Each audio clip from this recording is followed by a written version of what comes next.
A Tale of Two Cities by Charles Dickens. Book the Third, The Track of a Storm. Chapter 13, 52. In the black prison of the conciergerie, the doomed of the day awaited their fate. They were in number as the weeks of the year. 52 were to roll that afternoon on the life tide of the city to the boundless, everlasting sea. Before their souls were quit of them, new occupants were appointed. Before their blood ran into the blood spilled yesterday, the blood that was to mingle with theirs tomorrow was already set apart.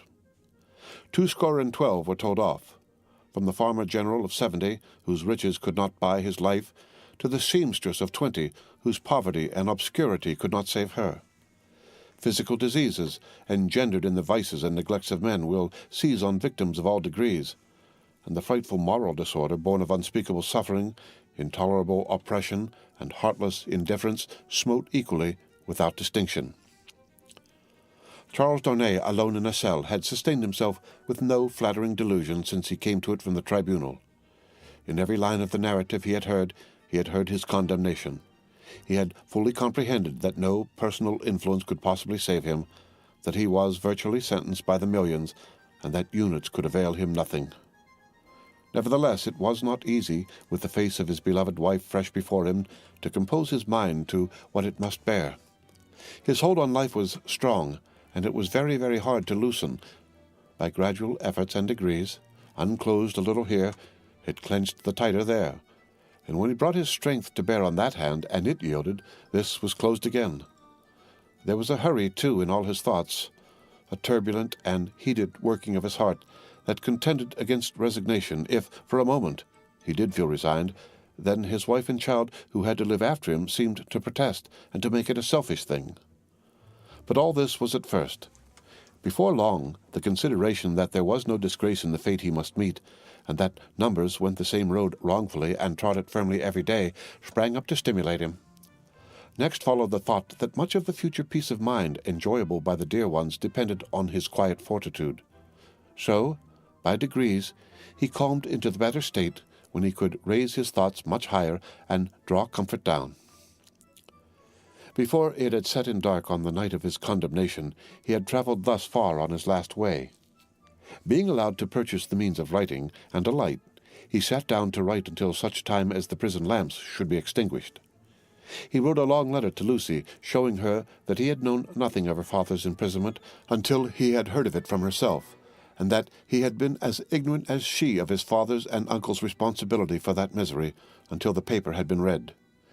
He had already explained to her that his concealment from herself of the name he had relinquished was the one condition fully intelligible now that her father had attached to their betrothal, and was the one promise he had still exacted on the morning of their marriage. He entreated her, for her father's sake, never to seek to know whether her father had become oblivious of the existence of the paper, or had had it recalled to him for the moment or for good by the story of the tower on that old Sunday under the dear old plane tree in the garden. If he had preserved any definite remembrance of it, there could be no doubt that he had supposed it destroyed within the Bastille, when he had found no mention of it among the relics of prisoners which the populace had discovered there, and which had been described to all the world. He besought her, though he added that he knew it was needless, to console her father by impressing him through every tender means she could think of with the truth that he had done nothing for which he could justly reproach himself, but had uniformly forgotten himself for their joint sakes. Next to her preservation of his own last grateful love and blessing, and her overcoming of her sorrow to devote herself to their dear child, he adjured her, as they would meet in heaven, to comfort her father. To her father himself, he wrote in the same strain, but he told her father that he expressly confided his wife and child to his care, and he told him this very strongly with the hope of rousing him from any despondency or dangerous retrospect towards which he foresaw he might be tending.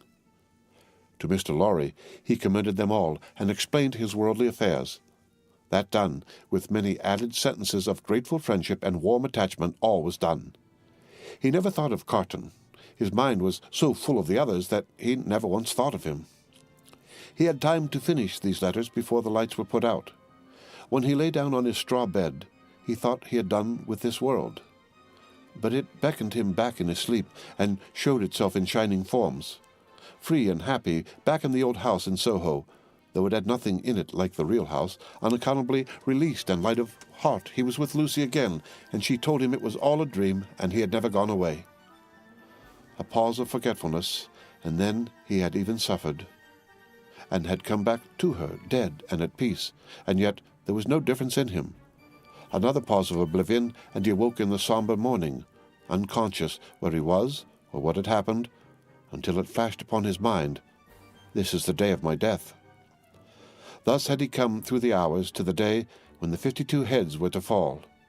And now, while he was composed, and hoped that he could meet the end with quiet heroism, a new action began in his waking thoughts, which was very difficult to master.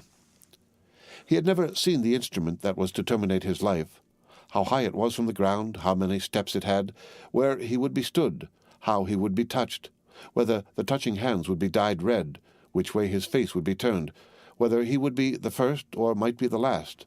These and many similar questions, in no wise directed by his will, obtruded themselves over and over again countless times. Neither were they connected with fear. He was conscious of no fear. Rather, they originated in a strange besetting desire to know what to do when the time came, a desire gigantically disproportionate to the few swift moments to which it referred, a wondering that was more like the wondering of some other spirit within his than his own. The hours went on as he walked to and fro, and the clocks struck the numbers he would never hear again. 9, gone forever. 10, gone forever. 11, gone forever. 12, coming on to pass away. After a hard contest with that eccentric action of thought which had last perplexed him, he had got the better of it. He walked up and down, softly repeating their names to himself. The worst of the strife was over. He could walk up and down, free from distracting fancies, praying for himself and for them. 12, gone forever. He had been apprised that the final hour was 3, and he knew that he would be summoned some time earlier, inasmuch as the tumbrils jolted heavily and slowly through the streets. Therefore he resolved to keep 2 before his mind as the hour, and so to strengthen himself in the interval, that he might be able, after that time, to strengthen others. Walking regularly to and fro with his arms folded on his breast, a very different man from the prisoner who had walked to and fro at La Force, he heard 1 struck away from him without surprise. The hour had measured like most others. Devoutly thankful to heaven for his recovered self-possession, he thought, "There is but another now," and turned to walk again. Footsteps in the stone passage outside the door. He stopped. The key was put in the lock and turned. Before the door was opened, or as it opened, a man said in a low voice in English, "He has never seen me here. I have kept out of his way. Go you in alone. I wait here. Lose no time." The door was quickly opened and closed, and there stood before him, face to face, quiet, intent upon him, with the light of a smile on his features and a cautionary finger on his lip, Sydney Carton. There was something so bright and remarkable in his look that, for the first moment, the prisoner misdoubted him to be an apparition of his own imagining.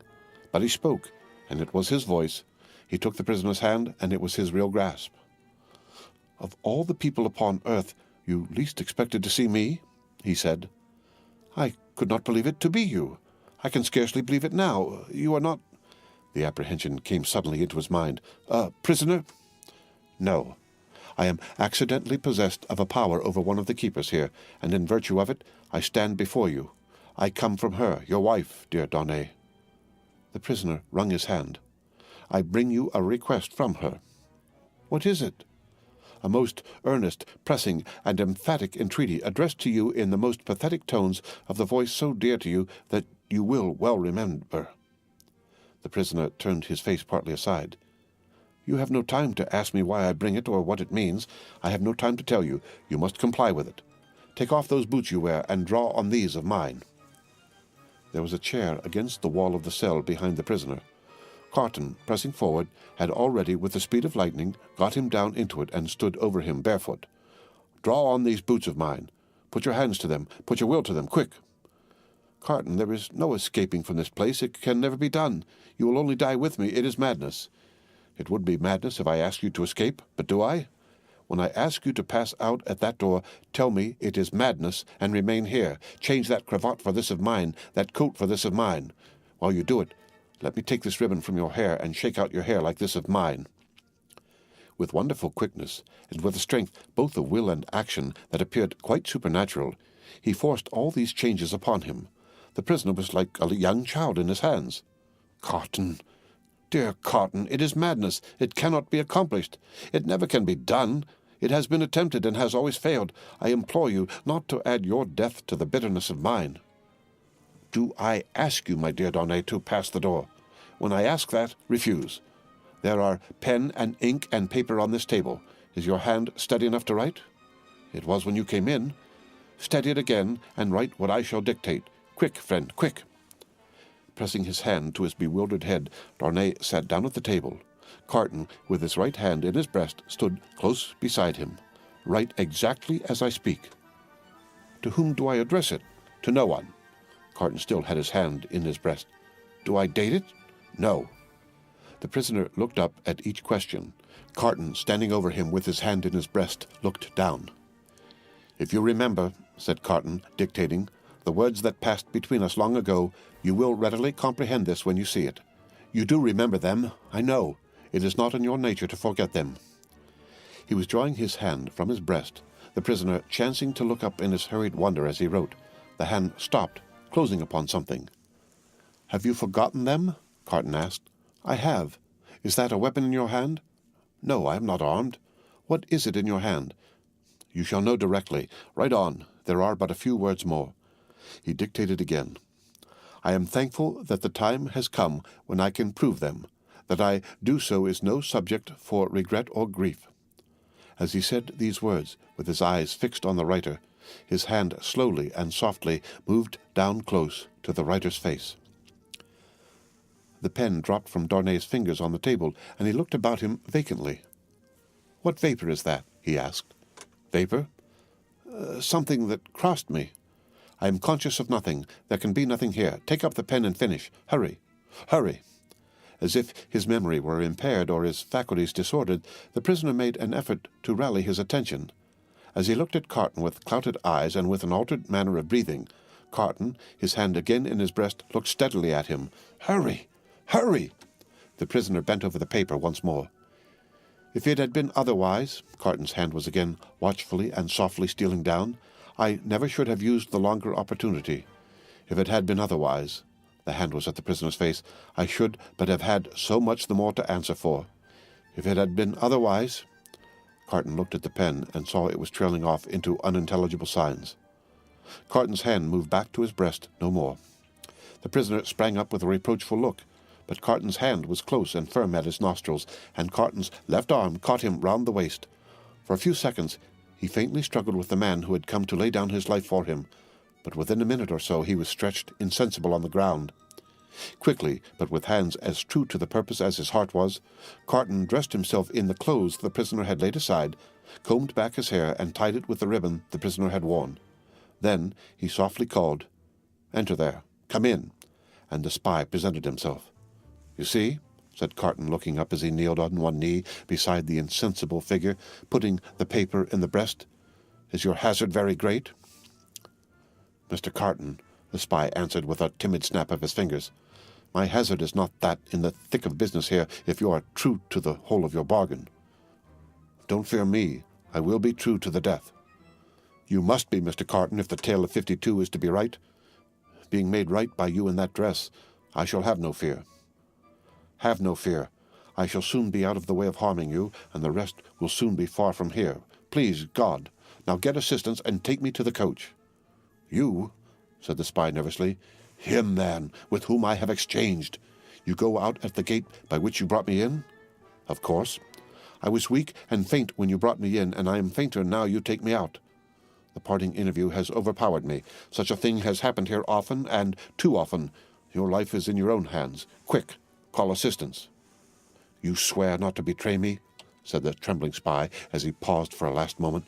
Man, returned Carton, stamping his foot, "have I sworn by no solemn vow already to go through with this, that you waste the precious moments now?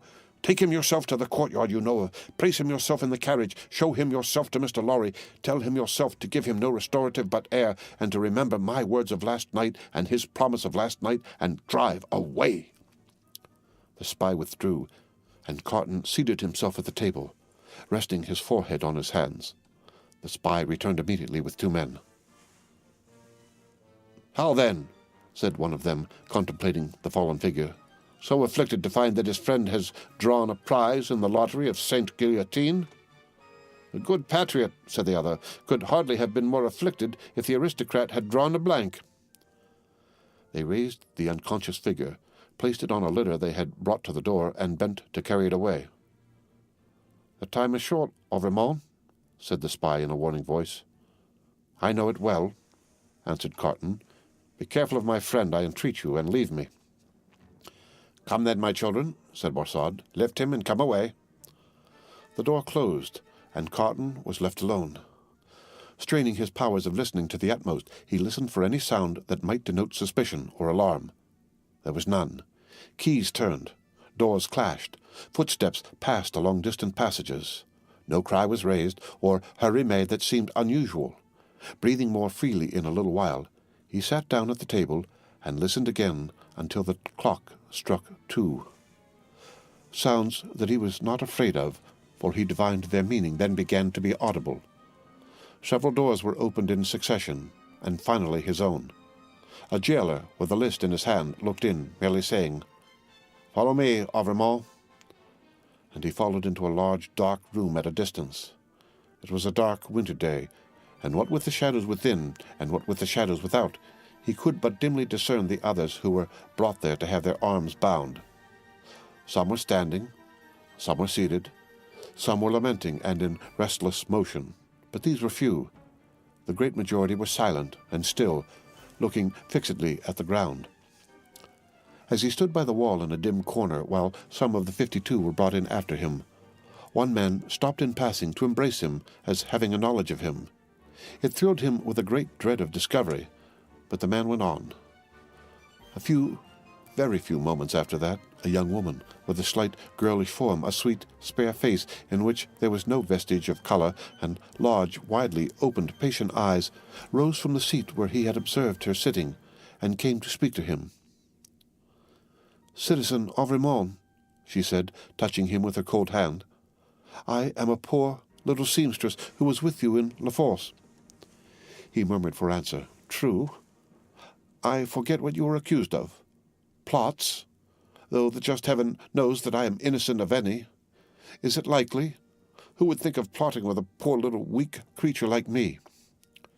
The forlorn smile with which she said it so touched him that tears started from his eyes. "I am not afraid to die, Citizen Auvermont, but I have done nothing. I am not unwilling to die if the Republic, which is to do so much good to us poor, will profit by my death. But I do not know how that can be, Citizen Auvermont, such a poor, weak little creature." As the last thing on earth that his heart was to warm and soften to, it warmed and softened to this pitiable girl. "I heard you were released, Citizen Auvermont. I hoped it was true." "It was, but I was again taken and condemned." "If I may ride with you, Citizen Auvermont, will you let me hold your hand? I am not afraid, but I am little and weak, and it will give me more courage." As the patient eyes were lifted to his face, he saw a sudden doubt in them, and then astonishment. He pressed the work-worn, hunger-worn young fingers, and touched his lips. "Are you dying for him?" she whispered. "And his wife? And child? Hush. Yes. Oh, will you let me hold your brave hand, stranger? Hush. Yes, my poor sister, to the last." The same shadows that are falling on the prison are falling in that same hour of the early afternoon on the barrier with the crowd about it, when a coach, going out of Paris, drives up to be examined. "Who goes there? Whom have we within? Papers." The papers are handed out and read. "Alexander Manette, physician, French. Which is he?" "This is he," this helpless, inarticulately murmuring, wandering old man pointed out. Apparently the citizen doctor is not in his right mind. The revolution fever will have been too much for him. Greatly too much for him. Ha ha! Many suffer with it. Lucie, his daughter, French, which is she? This is she. Apparently it must be. Lucie, the wife of Evremond, is it not? It is. Ha! Evremond has an assignation elsewhere. Lucie, her child, English. This is she? She and no other. Kiss me, child of Evremond. Now, thou hast kissed a good Republican. Something new in thy family. Remember it. Sydney Carton, advocate, English. Which is he? He lies here in this corner of the carriage. He, too, is pointed out. Apparently the English advocate is in a swoon. It is hoped he will recover in the fresher air. It is represented that he is not in strong health, and has separated sadly from a friend who is under the displeasure of the Republic. Is that all? It is not a good deal, that. Many are under the displeasure of the Republic, and must look out at the little window. Jarvis, Lorry. Banker. English. Which is he? I am he, necessarily being the last. It is Jarvis Lorry who has replied to all the previous questions. It is Jarvis Lorry who has alighted and stands with his hand on the coach door, replying to a group of officials. They leisurely walk around the carriage, and leisurely mount the box to look at what little luggage it carries on the roof. The country people hanging about press nearer to the coach doors and greedily stare in. A little child carried by its mother has its short arm held out for it, that it may touch the wife of an aristocrat who has gone to the guillotine. Behold your papers, Jarvis Lorry, countersigned. One can depart, citizen. One can depart. Forward, my postilions, a good journey. I salute you, citizens, and the first danger past. These are again the words of Jarvis Lorry as he clasps his hands and looks upward. There is terror in the carriage, there is weeping, there is the heavy breathing of the insensible traveller. Are we not going too slowly? Can they not be induced to go faster? Asks Lucie, clinging to the old man. It would seem like flight, my darling. I must not urge them too much, it would rouse suspicion. Look back and see if we are pursued. The road is clear, my dearest. So far we are not pursued. Houses in twos and threes pass by us. Solitary farms, ruinous buildings, dye-works, tanneries, and the like, open country, avenues of leafless trees. The hard, uneven pavement is under us. The soft, deep mud is on either side. Sometimes we strike into the skirting mud to avoid the stones that clatter us and shake us. Sometimes we stick in ruts and sloughs there. The agony of our impatience is then so great that in our wild alarm and hurry we are for getting out and running, hiding, doing anything but stopping. Out of the open country, in again among ruinous buildings, solitary farms, dye-works, tanneries, and the like, cottages in twos and threes, avenues of leafless trees. Have these men deceived us and taken us back by another road? Is not this the same place twice over? Thank heaven, no. A village. Look back, and see if we are pursued. Hush! The posting-house. Leisurely our 4 horses are taken out. Leisurely the coach stands in the little street, bereft of horses, and with no likelihood upon it of ever moving again. Leisurely the new horses come into visible existence, one by one. Leisurely the new postilions follow, sucking and plaiting the lashes of their whips. Leisurely the old postilions count their money, make wrong additions, and arrive at dissatisfied results. All the time our overfraught hearts are beating at a rate that would far outstrip the fastest gallop of the fastest horses ever foaled. At length the new postilions are in their saddles, and the old are left behind. We are through the village, up the hill, and down the hill, and on the low, watery grounds. Suddenly the postilions exchange speech with animated gesticulation, and the horses are pulled up almost on their haunches. We are pursued? Ho! Within the carriage there. Speak then. What is it? Asks Mr. Lorry, looking out at window. How many did they say? I do not understand you. At the last post, how many to the guillotine today? 52. I said so. A brave number. My fellow citizen here would have it 42. 10 more heads are worth having. The guillotine goes handsomely. I love it. High forward! Hoop! The night comes on dark. He moves more. He is beginning to revive and to speak intelligibly. He thinks they are still together. He asks him by his name what he has in his hand. Oh, pity us, kind heaven, and help us. Look out and see if we are pursued. The wind is rushing after us, and the clouds are flying after us, and the moon is plunging after us, and the whole wild night is in pursuit of us, but so far we are pursued by nothing else. The end of Book the Third, The Track of a Storm, Chapter 13. Read by Rick Kistner.